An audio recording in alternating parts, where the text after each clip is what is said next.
Hello students,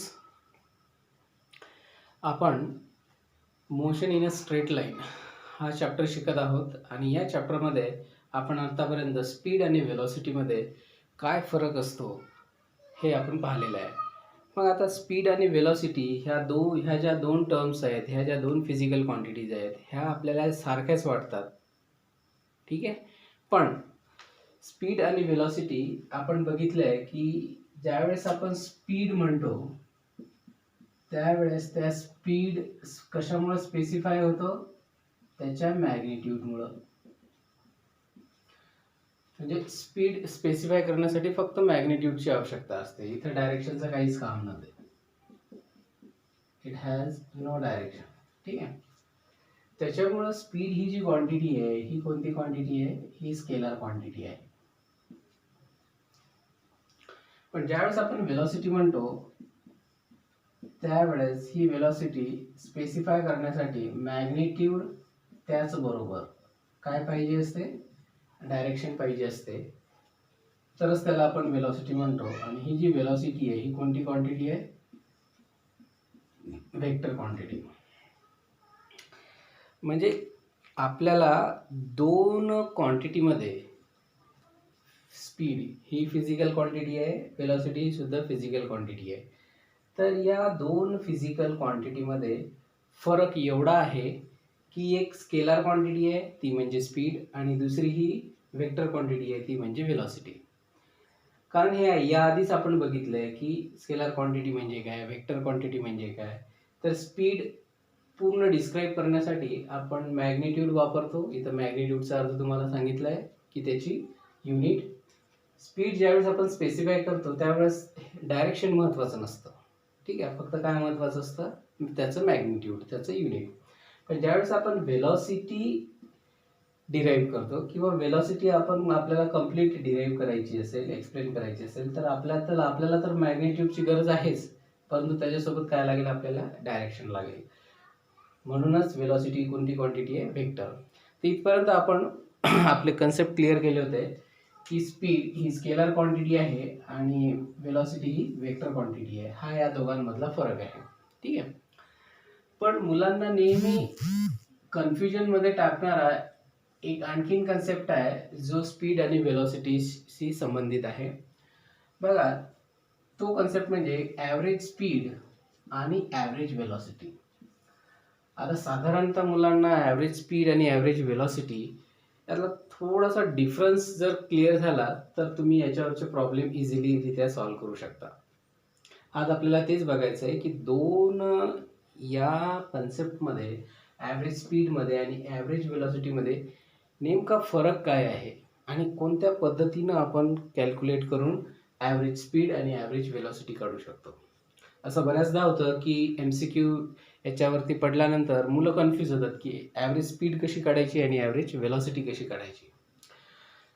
आता हा जो प्रॉब्लेम्स इथं दिलेला आहे या प्रॉब्लेम्सचा आधार घेऊन आपले आणखीन कन्सेप्ट क्लिअर होतील. कोणाबाबत? ॲव्हरेज स्पीड बद्दल आणि ॲव्हरेज वेलॉसिटी बद्दल. तर आपल्याला इथं एक काम करायचं आहे की प्रत्येक पॉईंट जो आहे हा कन्सेप्च्युअली क्लिअर करायचा आहे. जर तुमचे कन्सेप्ट क्लिअर असतील तर प्रॉब्लेम्स तुमच्यासाठी काहीच नाहीत. ठीक आहे, तर आपण या प्रॉब्लेम्सचा आधार घेऊन आपण ॲव्हरेज स्पीड आणि ॲव्हरेज वेलॉसिटी म्हणजे काय ते डिस्कस करू. ठीक आहे, तर याआधी आपण स्पीड आणि वेलॉसिटी बघितलं आहे. स्पीडमध्ये आपण युनिफॉर्म, नॉन युनिफॉर्म, त्याच्यानंतर ॲव्हरेज, इन्स्टंटेनियस असे प्रकार बघितले आहेत. वेलॉसिटीमध्ये सुद्धा आपण तेच प्रकार बघितलेले आहेत. युनिफॉर्म, नॉन युनिफॉर्म, त्याच्यानंतर इन्स्टंटेनियस आणि ॲव्हरेज वेलॉसिटी. पण आता ही ॲव्हरेज स्पीड आणि ॲव्हरेज वेलॉसिटी कसे कॅल्क्युलेट करतात किंवा याचा कन्सेप्ट काय आहे हा आपल्याला आणखीन डिटेल्समध्ये या व्हिडिओमध्ये आपल्याला क्लिअर करायचा आहे. तर या व्हिडिओमध्ये आपण सर्वात आधी बघू की आपला प्रॉब्लेम्स काय आहे. ठीक आहे, तर प्रॉब्लेम्सकडे आपण लक्ष देऊ. प्रॉब्लेम्स असा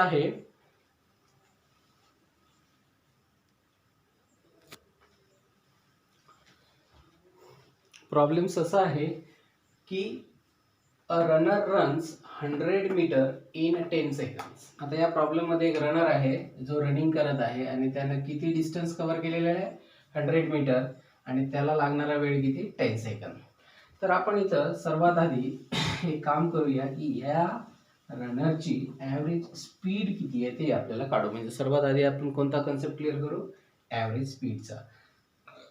मग ॲव्हरेज स्पीडसाठी आपण काय करू की त्या तो रनर कोणत्या पॉईंटपासून स्टार्ट झाला त्याला एक स्टार्टिंग पॉईंट नाव देऊ, त्याला म्हणू पॉईंट ए. म्हणजे या पॉईंट ए पासून तो त्या रनरने काय केलं, रनिंग स्टार्ट केलेली आहे. आता तो ज्या पॉइंटला पोहोचला त्याला नाव देऊ आपण बी. किती डिस्टन्स आहे, 100 मीटर. म्हणजे 100 मीटर त्यानं किती सेकंदामध्ये कव्हर केलंय, 10 सेकंदामध्ये. म्हणजे हे झालं त्याचं डिस्टन्स आणि हा झाला टाइम. टाइम किती लागला त्याला, 10 सेकंद. ठीक आहे. Then turns around and jogs 50 metre back towards the starting points. 50 metre back याचा अर्थ काय, तो ए पासून बी पर्यंत तर गेलाच, परंतु बी पासून परत बॅक आला आणि बॅक किती आलाय तो, 50 मीटर आला. आणि 50 मीटर बॅक येताना त्याला वेळ किती लागला, 30 सेकंद. म्हणजे ज्यावेळेस तो बॅक येईल, इथून समजा आपण इथं बॅक घेऊ, इथपर्यंत आलाय तो या पॉइंट पर्यंत. तर या पॉइंटला आपण सी पॉइंट नाव देऊ. आणि तो किती आला, 50 मीटर आणि किती सेकंदामध्ये आलाय, 30 सेकंदामध्ये. मग आता अशा वेळेस त्याची ॲव्हरेज स्पीड किती असेल, तर सिंपल कन्सेप्ट ॲव्हरेज स्पीडचा जो आपण या आधीच्या व्हिडिओमध्ये शिकलो आहे की ॲव्हरेज स्पीड आपल्याला काय सांगतं. ॲव्हरेज कसा काढतो आपण, की जे काही डिस्टन्स असेल त्यातला आपण टोटल डिस्टन्स घेतो आणि त्या टोटल डिस्टन्स डिवायडेड बाय काय करतो आपण, टाइम करतो. म्हणजे जर मला ॲव्हरेज स्पीड जर काढायची असेल तर ॲव्हरेज स्पीड कोणत्या फॉर्म्युल्यानं काढायची, तर ॲव्हरेज स्पीडचा फॉर्म्युला कुठला आहे, average speed is equal to total distance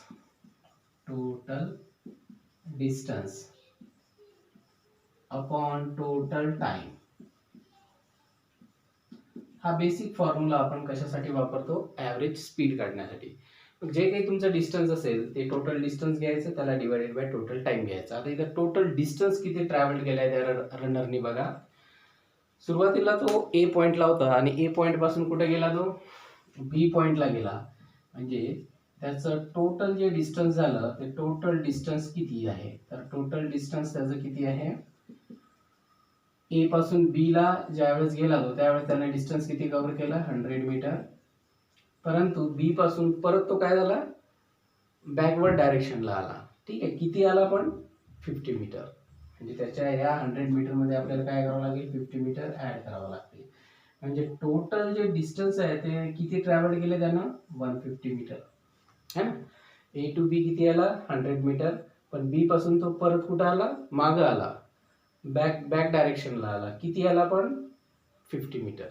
म्हणजे आपला आधी ए टू बी 100 मीटर घ्या आणि बी टू सी किती घ्या, 50 मीटर. मग 100 मीटर प्लस 50 मीटर किती येईल, 150 मीटर. आता त्याला लागणारा वेळ, टोटल टाइम किती, तर आधी 100 मीटर कव्हर करण्यासाठी त्याला टाइम किती लागला, 10 सेकंद. मग इथं आपण घेऊ 10 सेकंद प्लस. मग आता बी पासून सी पर्यंत यायला म्हणजे बॅकवर्ड डायरेक्शनला बॅक येताना त्याला किती वेळ लागला, 30 सेकंद. म्हणजे आपण इथे घेऊ 10 second plus 30 second is equal to 40 second. मग आता आपल्याला टोटल डिस्टन्स पण मिळाला, टोटल टाइम पण मिळाला. तर आपण या फॉर्म्युल्यामध्ये ठेवू average speed is equal to total distance किती आहे, 100 प्लस 50 that is 150 metre and 10 plus 30 that is 40 second. याचा जर तुम्ही डिव्हिजन घेतला सो 150 डिवायडेड बाय 40 तर आपलं निश्चित आन्सर किती आलेलं असेल, आपलं आन्सर आलेलं असेल 3.75. म्हणजे याचा आन्सर येईल आपलं 3.75. ठीक आहे.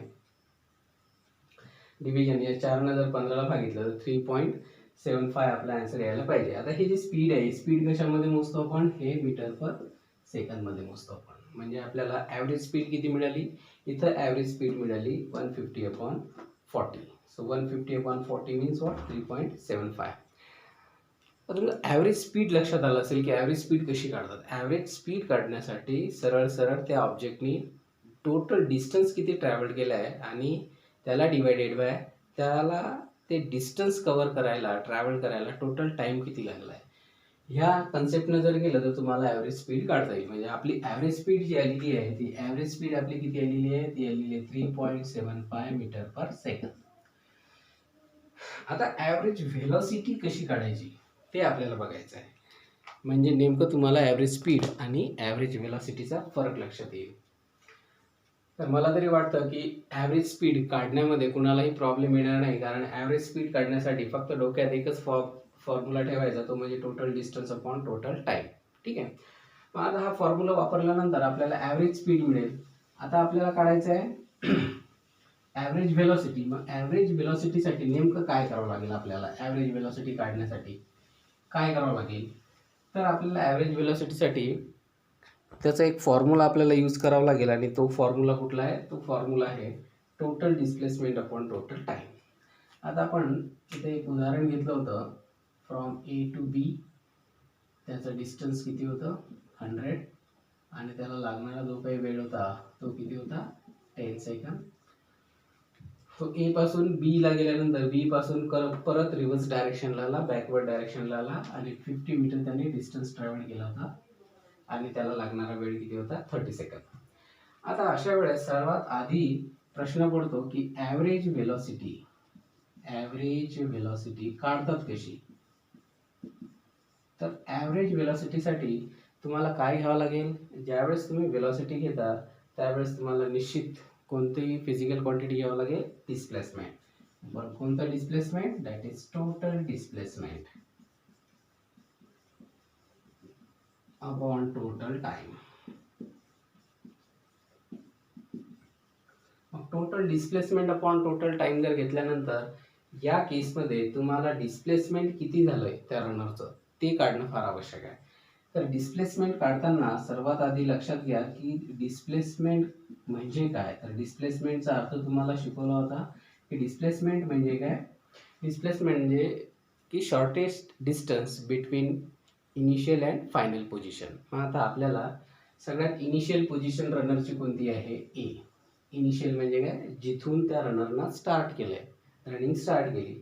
तर हा जो ए आहे हा इनिशियल पोझिशन म्हणू आपण त्याला. आणि तो कुठं पोहोचलेला आहे, तो ए पासून बी या पॉईंटला गेला, बी पासून परत रिव्हर्स कोणत्या पॉईंटपर्यंत आला आहे, तो सी पॉईंटला. म्हणजे आपली फायनल पॉईंट जो आहे, फायनल पोझिशन आहे, तो बी पॉईंट असेल का, नाही. तो कुठं पोहोचला, तो सी पॉईंटला पोहोचला.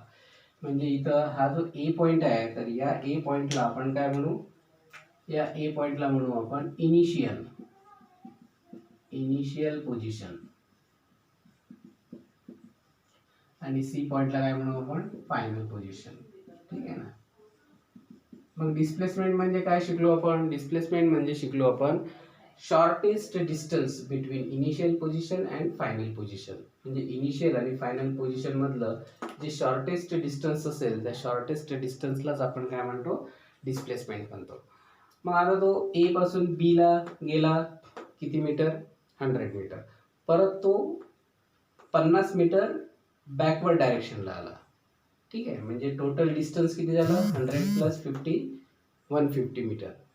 पण जर इथं डिस्प्लेसमेंट जर काढायचे असेल तर डिस्प्लेसमेंट 150 मीटर येणार आहे का, नाही. कारण डिस्प्लेसमेंट म्हणजे काय, तर इनिशियल पोझिशन आणि फायनल पोझिशन या दोघांमधलं शॉर्टेस्ट डिस्टन्स. आता इथं इनिशियल पोझिशन कोणती आहे, ए, आणि फायनल पोझिशन कोणती आहे, सी. मग या दोन पॉईंट मधलं हे जे शॉर्टेस्ट डिस्टन्स आहे, ए सी, हे किती असेल, संपूर्ण किती आहे, 100. त्याच्यातून तो बॅकवर्ड डायरेक्शनला आला 50. म्हणजे आपल्याला 100 मधून किती मायनस करावं लागेल, 50. म्हणजे आपण इथं काय लिहिणार, 100 मीटर मायनस 15 मीटर, 50 मीटर. इथं मायनस काय घेत आहे आपण, कारण आपल्याला डिस्प्लेसमेंट काढायचं आहे. रनर ए पासून बी पर्यंत जर गेला, पण बी पासून परत तो बॅकवर्ड डायरेक्शनला रिव्हर्स आला किती मीटर, 50 मीटर. म्हणून आपल्याला 100 मधून किती मायनस करावं लागतील, 50 मीटर मायनस करावं लागतील. 100 मधून जर 50 मायनस केले तर किती उरतील, 50 मीटर. म्हणजे टोटल डिस्प्लेसमेंट किती, 50 मीटर. म्हणजे या पॉईंट पासून तर या पॉईंट पर्यंतचं जे काही डिस्प्लेसमेंट होईल ते किती असेल, 50 मीटर. त्यानंतर टोटल टाइम, आता टोटल टाइम किती लागला? टोटल टाइम तर आहे तेवढाच आहे, कारण त्याला ए पासून बी पॉइंटला जायला 10 सेकंद लागले, त्याच्यानंतर बी पासून सी या पॉइंटला येण्यासाठी त्याला 30 सेकंद लागले. म्हणजे हे 10 आणि हे 30 किती होतील मग? सो 10 + 30 इज इक्वल टू किती? 40 सेकंद. म्हणजे बघा टोटल टाइम तोच आहे, फक्त इथं फरक काय आहे? इथं डिस्प्लेसमेंटमध्ये फरक आहे. तिथं डिस्टन्स आपण 150 मीटर घेतलं होतं, इथं आपल्याला डिस्प्लेसमेंट किती घ्यावं लागेल? 50. ठीक आहे. फॉर्म्युलामध्ये ठेवा. फॉर्म्युलामध्ये जर आपण ठेवलं तर आपल्याला average velocity is equal to total displacement. Total displacement किती झालं? 50 divided by total time taken किती आहे? 40. म्हणजे याचा जर विचार केला तर आपला आन्सर 1.25 एवढं यायला पाहिजे. 1.25.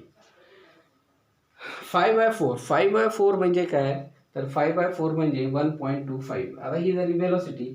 आता जिथं स्पीड असेल किंवा जिथं वेलोसिटी असेल त्याचं युनिट मात्र कसं असतं? सेम असतं, that is metre per second. या कन्सेप्टवरून तुमच्या लक्षात आलं असेल की नेमका फरक काय आहे ॲव्हरेज स्पीडमध्ये आणि ॲव्हरेज व्हेलॉसिटीमध्ये. नेमका फरक काय आहे? तर नेमका फरक काय आहे की ॲव्हरेज स्पीडमध्ये टोटल डिस्टन्स घ्या, त्याला डिवायडेड बाय टोटल टाईम घ्या. ॲव्हरेज व्हेलॉसिटीमध्ये टोटल डिस्प्लेसमेंट घ्या आणि त्याला डिवायडेड बाय टोटल टाईम घ्या. परंतु टोटल डिस्प्लेसमेंट घेताना कन्फ्यूज होऊ नका, कारण डिस्प्लेसमेंटचा अर्थ लक्षात ठेवा. डिस्प्लेसमेंट म्हणजे काय असतं की हे एक शॉर्टेस्ट डिस्टन्स असतं, पण कोणत्या दोन पॉईंटमधलं? एक इनिशियल पोझिशन आणि दुसरं म्हणजे फायनल पोझिशन. आता इथं इनिशियल आणि फायनल कोणता आहे? तर रनर ए पासून बी ला गेला, परत बी पासून कुठं आला? तो सी ला आला. म्हणजे स्टार्टिंग पॉईंट इनिशियल पोझिशन त्याची ए झाली आणि कुठं पोहोचला तो? फायनल पोझिशनला सी या पॉईंटला. मग ए हे इनिशियल पॉईंट, सी हे फायनल पॉईंट. तर या दोघांमधलं जे काही शॉर्टेस्ट डिस्टन्स असेल ते आपण किती घेतलेलं आहे? 50 घेतलेलं आहे. तर अशा पद्धतीनं तुमचं ॲव्हरेज स्पीड आणि ॲव्हरेज व्हेलॉसिटी या दोन शब्दांमधला नेमका फरक काय आहे हे क्लिअर झालं असेल. तर अशाच पद्धतीनं आपण स्पीड आणि व्हेलॉसिटीमध्ये काय फरक आहे ते सुद्धा बघितलं आहे, आणि या दोन सारख्याच वाटणाऱ्या कन्सेप्टमध्ये सुद्धा आपण डिटेल्समध्ये जाऊन त्यांच्यामधला डिफरन्स कॅल्क्युलेट केला आहे की त्यांच्यामध्ये ॲक्च्युअली डिफरन्स काय आहे. बघा डिफरन्स काढताना आपल्या असं लक्षात आलं की ॲव्हरेज स्पीड आपल्या 3.75 निघाला आणि ॲव्हरेज व्हेलॉसिटी आपली 1.25 मीटर पर सेकंद निघाली. म्हणजे याचा अर्थ की ॲव्हरेज स्पीड आणि ॲव्हरेज व्हेलॉसिटी हे दोन कन्सेप्ट वेगवेगळे आहेत. Okay, thank you.